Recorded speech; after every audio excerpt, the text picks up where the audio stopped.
Assalamu alaikum wa rahmatullahi wa barakatuh. A'udhu billahi minash shaitanir rajim. Bismillahir rahmanir rahim. Les amis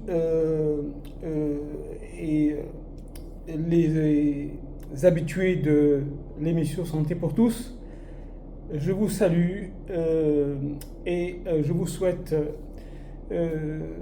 d'ores et déjà, puisqu'il fait nuit là où je suis, donc une bonne nuit pour ceux pour ceux qui se trouvent donc dans des endroits où il fait nuit, et une bonne journée pour celles et ceux qui se trouvent dans des endroits où il fait jour. Voilà, donc aujourd'hui je voudrais répondre à une question, pas forcément une question, mais une suggestion, en tout cas une suggestion qui m'a été faite par les gens qui m'écoutent. La personne forcément va du joie, il va se reconnaître, et qui m'a demandé de parler de l'alcool et du tabac, des drogues, enfin ce sujet-là. Et alors évidemment je ne suis pas tellement dans mon domaine de spécialité, et pour cela je vais être très court, je vais donner simplement quelques comment dirais-je, éléments donc, qui permettront donc, d'attirer notre attention dans la mesure où moi-même j'étais confronté à la prise en charge de ces cas-là, puisque j'étais chef de service des urgences pendant plusieurs années, et donc dans le service où j'ai été responsable pendant toutes ces années-là, j'ai eu donc à prendre en charge des cas, notamment, donc c'est ces cas-là que je vais plutôt donc le c'est l'alcool, le tabac et la prise de drogue chez le jeune, c'est-à-dire l'adolescent. Vous savez, aujourd'hui, notre société est très très complexe, j'ai toujours dit, et puis cette société-là, elle est dangereuse. Elle est dangereuse, et vous savez, donc les jeunes, aujourd'hui, ils ont une certaine, je vais dire, ils pensent plutôt avoir une certaine liberté d'action, et parfois donc pouvant aller jusqu'à faire des choses qui ne correspondent pas à leur âge. Et la drogue, l'alcool, donc chez l'adolescent et l'enfant, parce que les études montrent il y a eu des études qui ont montré qu'il y a des jeunes qui sont très très jeunes, donc l'âge de 9 ans, 10 ans, et qui commencent déjà donc à boire de l'alcool, à fumer par-ci par-là, jusqu'à aller jusqu'à goûter au niveau des drogues douces pour commencer, puis aller au cannabis, etc. etc. Et ces jeunes sont très vulnérables, donc là, le jeune à cet âge-là, il est très vulnérable, c'est une période où il se cherche. Et donc il peut être tenté donc, à expérimenter des comportements donc, qui sont parfois à risque. Donc, les facteurs de risque continue. Donc, qu'est-ce qu'il faut craindre donc, dans tout ça? Le facteur de risque. Alors, souvent, donc, le jeune peut être tenté donc, de se sauver dans ce milieu, donc d'alcool, de drogue ou de tabac, parce qu'il a une fréquentation qui fait que, voilà, c'est-à-dire ce jeune fréquente d'autres jeunes qui vont avoir une influence donc négative. Et souvent même, je voudrais, quand il s'agit de jeunes qui boivent, ou alors qui fument la drogue, en dehors du tabac, donc de la drogue, et souvent, ces jeunes-là, ils poussent donc le jeune qui arrive, donc qui veut les fréquenter, donc de fumer ou de boire, donc pour pouvoir avoir sa place dans le groupe. Vous voyez ce que je veux dire? Donc nous avons le jeune, il est sous-sol, il voit un certain jeune de groupe donc, qui fume, etc. Donc qui roule un petit peu des mécaniques, qui ont un petit peu de succès auprès des filles, je ne sais pas. Et donc, il va vouloir intégrer le groupe en question. Et pour cela, la seule façon de réussir à aller dans ce groupe-là, c'est de goûter, c'est-à-dire de fumer, hein, de tester, donc de boire, etc. Et voilà, et c'est comme ça que ça commence. Donc c'est donc premièrement donc la fréquentation donc de groupes de jeunes avec une influence négative. Et puis bon, il peut y avoir aussi d'autres causes. Hein. Par exemple, de la difficulté au niveau familial, une famille précaire, donc la précarité, donc soit financièrement, soit au niveau intellectuellement, c'est-à-dire, ceci dit, donc le problème de l'alcool et du tabac, quand on regarde dans les études qui ont été réalisées, touche les jeunes et les adolescents à tous les, enfin, comment dirais-je, tout niveau socio-économique confondu. Hein. Ça ne touche pas les pauvres ou les riches, etc. Mais tout le monde peut être touché. Mais quand même, donc dans ces familles où il y a souvent de l'agressivité, parce que donc, les parents boivent, parce que les parents se droguent, parce qu'il y a... c'est pas une forme d'hérédité, mais il y a une prédisposition quand même. Les jeunes, quand ils voient ça, donc ils sont plus tentés donc, d'aller fumer donc, à l'extérieur, ou alors d'être tentés donc, à aller boire, hein, parce qu'il a vu ça chez lui, voyez-vous. Donc, et donc, il fera donc attention donc, à nous les parents. Quand nous buvons, il faut éviter donc, de boire, enfin c'est un conseil, hein, donc de boire donc en présence des enfants, ou plutôt même ne pas fumer en présence des enfants si on peut, parce qu'aujourd'hui, donc les jeunes, vu l'influence négative d'un certain nombre de réseaux sociaux, etc., donc ils peuvent facilement déraper et aller dans le mauvais sens. Donc il faut faire très très attention. Donc à notre comportement nous-mêmes, donc les parents. Hein, vous voyez? Et donc, il peut y avoir aussi d'autres facteurs donc, qui peuvent pousser, donc c'est toujours dans le facteur de risque, pousser donc aux jeunes d'aller fumer. Par exemple, un jeune qui est stressé, hein, donc parce que le stress, ça peut être un stress parce qu'il n'est pas bien dans sa peau, il n'est pas bien chez lui, il y a des problèmes à la maison, ou stress parce qu'il y a des gens qui le traumatisent, que ce soit à l'extérieur, à l'école, etc. Et donc, il peut être tenté aussi donc, de se trouver donc, dans ce milieu donc, d'alcoolisation, de tabagisme, de fumée, de drogue, etc. Hein. Donc, ou alors simplement de la curiosité. Hein. Donc, le jeune peut être curieux, il voit les gens fumer, tiens, je vais tenter, je vois ce que ça donne. Donc la curiosité, il peut être tenté, donc et puis il essaye. Soit il boit, soit... Il faut faire très attention, il faut demander aussi donc, à nos jeunes, on dira ça dans la prévention. Alors, sachez que plus le début donc, est précoce, c'est-à-dire les jeunes qui prennent donc, de l'alcool ou qui fument ou qui se droguent très tôt, donc, parce que je vous ai dit, il y a même des jeunes de 9 ans, donc 10 ans qui le font. Donc, on a démontré que ce jeune-là risque de devenir violent, Donc, le risque d'être violent donc, en grandissant n'est pas c'est-à-dire est grand. Le risque est grand, il n'est pas négligeable. Voilà. Alors, nous avons vu tout ça. Alors, nous allons voir quelles sont les conséquences. Les conséquences, c'est dramatique, Les conséquences, donc, à court terme, d'accord? À court terme. Alors, le jeune qui va sortir, qui va boire un coup, qui va fumer, etc. Donc, évidemment, nous verrons le signe, mais il ne va pas être dans son état normal. Et donc, qu'est-ce qu'il y a? Donc, il y a un risque énorme. Donc, soit de violence. Donc il va devenir violent, il va se trouver donc plus fort que tout le monde, il va essayer de faire des choses violentes. Il va être violent. Soit la violence en tant que victime, parce que il est fragile et les gens le violentent ou la violentent. Ça peut aller jusqu'à donc au viol, hein, donc la violence sexuelle. Hein, voyez-vous, soit c'est lui qui fait l'acte, parce qu'il se trouve très fort et puis fait de la violence à autrui, voyez. Donc, alors là, ici, quand même, ce qui est important, c'est que c'est les violences sexuelles, c'est les jeunes dans ces états-là, c'est quand même dramatique.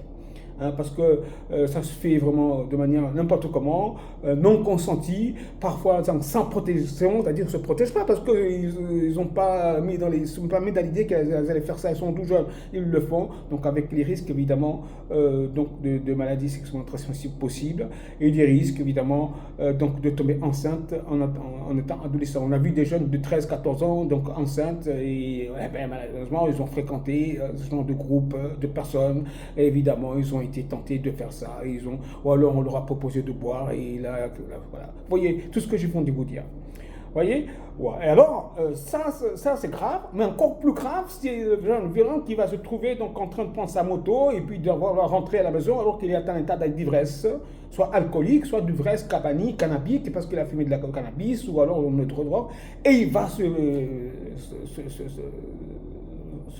faire un accident. Alors, des accidents graves, donc mortels. Vous savez, je connais, bon, je sais pas, mais c'est pas, j'aime pas beaucoup en parler, mais bon, vous savez, donc dans une île comme une île sœur, donc comme la Réunion, où il y a très d'accidents de la circulation concernant les jeunes, et c'est malheureux, mais donc ils sont des donneurs d'organes et c'est très connu, hein, c'est très connu. Donc parce que beaucoup de jeunes qui meurent parce qu'ils ont bu, parce que etc. Bon, vous savez, donc ces jeunes-là ont des organes qui sont sains, évidemment, donc ils vont servir donc à sauver d'autres vies. Malheureusement, ça c'est très dur, très très très dur à le dire, mais bon, c'est comme ça, je vous le dis quand même. Donc très très attention. Alors, ça peut être soit des accidents de moto, de la circulation, de véhicules, de chutes, voire même de noyades, enfin tout ça, parce qu'ils ne se rendent pas compte de ce qu'il fait. Alors, à long terme, ça je vous ai parlé donc des conséquences à court terme. Alors, à long terme, alors là, il va y avoir, évidemment, si le jeune continue, hein, donc évidemment, parce que c'est très difficile d'arrêter, s'il continue, il va se démolir, donc le développement de son cerveau, hein, donc le développement cérébral va être complètement touché, va être, donc, il va se dégrader avec l'apparition des maladies psychiatriques, telles que la schizophrénie, des maladies telles que la dépression, des maladies, et parfois même jusqu'au suicide, hein. Jusqu'au suicide, vous voyez. Donc c'est pas rien du tout, hein. C'est grave, hein. C'est très très très grave. Hein. Et puis il y a des drogues qui peuvent altérer donc le système circulatoire et provoquer des hypertensions artérielles, des accidents vasculaires cérébraux chez des jeunes très très très jeunes. Hein, et puis sans méconnaître la consommation de tabac donc très jeune et qui peuvent être donc quand on arrive à l'âge adulte, parce que je vous dis c'est très difficile d'arrêter, donc responsable des cancers pulmonaires, des cancers urogénitales, donc vessie, prostate, rein, etc. Hein, l'alcool donc responsable donc de cancer du foie, donc le carcinome hépatocellulaire, donc des cancers graves qui tuent, hein, cirrhose, ouais, donc vous voyez, donc c'est quand même pas rien du tout, donc c'est quand même un sujet très grave. Donc vous m'excuserez, donc je m'excuse auprès de la personne qui m'a demandé d'en parler, je donne ici des éléments, hein, parce que il faut comprendre qu'il s'agit d'un sujet sérieux, mais c'est pas dans mon domaine direct donc d'exercice, même si je le reçois je les ai, parce que je travaille plus dans le service d'urgence, hein, donc j'ai laissé ça aux jeunes maintenant, hein, et donc comment dirais-je, quand ils arrivent, c'est dramatique. Hein. Donc, ils arrivent, des fois, on ne sait pas ce qu'ils ont. Hein, parce que c'est pour ça que là, je vais vous montrer donc, tout de suite donc, les signes initiateurs. Donc, comment ils peuvent arriver, par exemple. Alors, souvent, quand ça commence, ils arrivent avec ce qu'on appelle dans un état d'ivresse alcoolique aiguë. C'est-à-dire, ils vont arriver, ils vont être amenés par les pompiers ou par quelqu'un, ou voilà, ils vont arriver complètement dans le vape, comateux, vomissant, ne comprennent rien du tout, ils sont eugoriques, ils disent n'importe quoi, etc. C'est pour ça que ces jeunes-là peuvent être victimes de violences sexuelles. Vous voyez, on peut profiter de leur état pour leur faire faire ce que l'on veut. C'est malheureux. Ou alors, quand ils fument, il y a des drogues. Donc, les malades arrivent dans un état hallucinatoire. Ils sont hallucinés. Ils disent n'importe quoi. Ou alors agitent, etc. On se demande qu'est-ce qui se passe. Qu'est-ce qui se passe. Moi, je me rappelle, dans les services, j'ai eu à diriger un service donc, à Mayotte. Un service des urgences de Mayotte où j'ai été donc le chef de service depuis son ouverture jusqu'à très très longtemps après. Et donc au départ, il y avait des drogues, bon, on appelait ça chimique, le chimique, je ne sais pas trop pourquoi. Et puis quand ça a commencé à faire son entrée à Mayotte, donc les jeunes qui arrivaient dans un état de vraiment on ne comprenait pas, donc complètement soit agités ou alors plutôt au contraire, donc prostrés, donc impossible de savoir ce qui se passe, etc. Et vous savez, donc souvent on incriminait les djinns. Les djinns, c'est-à-dire c'est le fait d'être possédé par un démon, choses comme ça, vous voyez, parce qu'on ne sait pas trop ce qui se passe. On a regardé, mais bon, on a compris, hein, parce qu'on a appris à doser, faire des dosages, faire des recherches toxiques. Donc, on voyait, soit il était alcoolisé, soit il avait fumé le cannabis, le chimique, on ne pouvait pas, à cette époque-là, donc le doser parce qu'on ne savait pas quelle était la substance qui composait donc cette substance toxique. Voilà. Toujours est-il que, je parlais donc de l'état d'ivresse alcoolique aiguë, j'ai parlé de l'excitation, des hallucinations, j'ai parlé donc il y a l'euphorie, hein, vous voyez, donc on se prend pour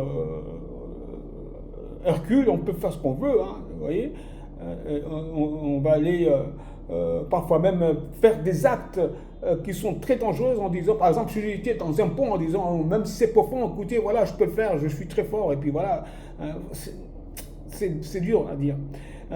Ou alors, carrément, donc, avoir aussi, il y a aussi les troubles de sommeil aussi, hein, les troubles de sommeil, ou alors le décrochage scolaire, l'enfant qui n'est plus à l'école, il ne va pas, on vous appelle, les parents, et on ne l'a pas vu, ou alors il est complètement lâché, il n'est plus comme il était avant, il y a des résultats qui sont très mauvais. Il faut y penser, hein. Ivresse alcoolique aiguë, il le ramène à l'hôpital.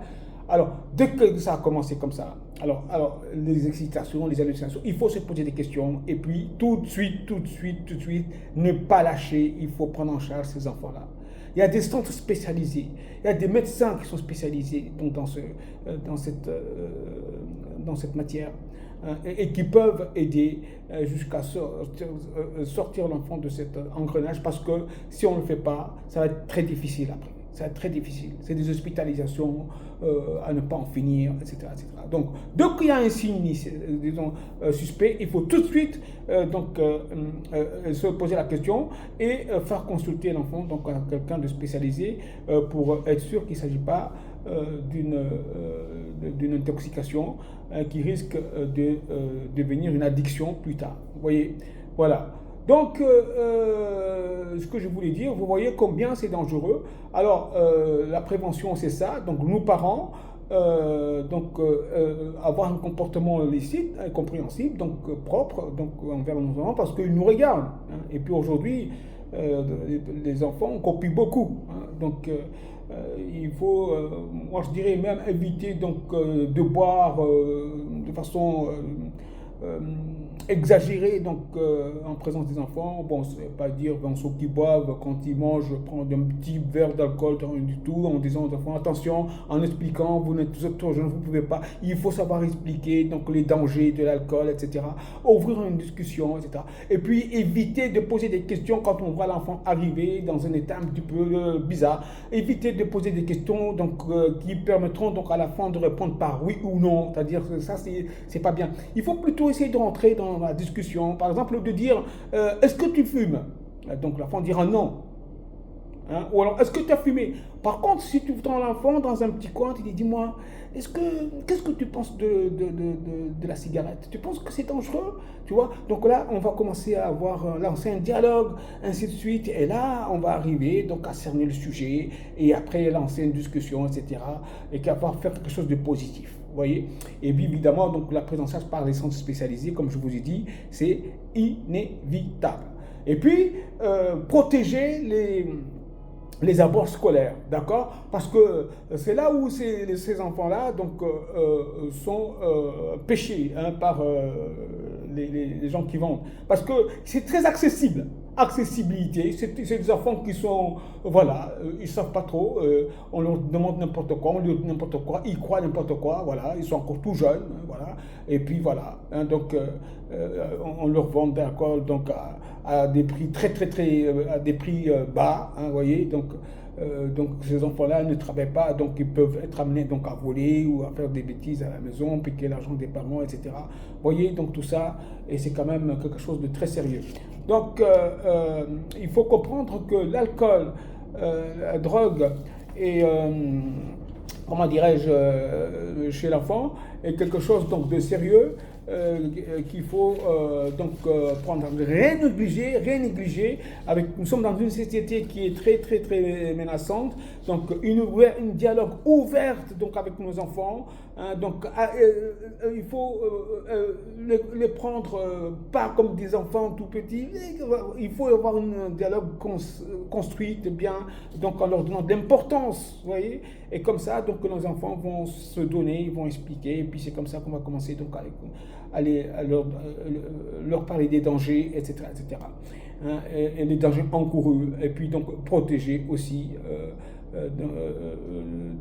de ces bandits, éviter donc d'accepter n'importe quelle boisson. Vous voyez, parce qu'à l'école, on va venir quelqu'un, tiens, tu veux boire? Et, non, pourquoi on ne se connaît pas? Ou même si on se connaît, non, je ne bois pas. Il ne faut jamais prendre quelque chose dont on ne se connaît pas, dont on ne connaît pas l'origine, ça vient d'où, etc. Parce qu'il peut y avoir des enfants qui jouent au con, ils mettent de la drogue dedans, etc. Et puis voilà, ils font ce qu'ils font de la personne, donc de l'enfant, donc de l'ado ou de l'enfant.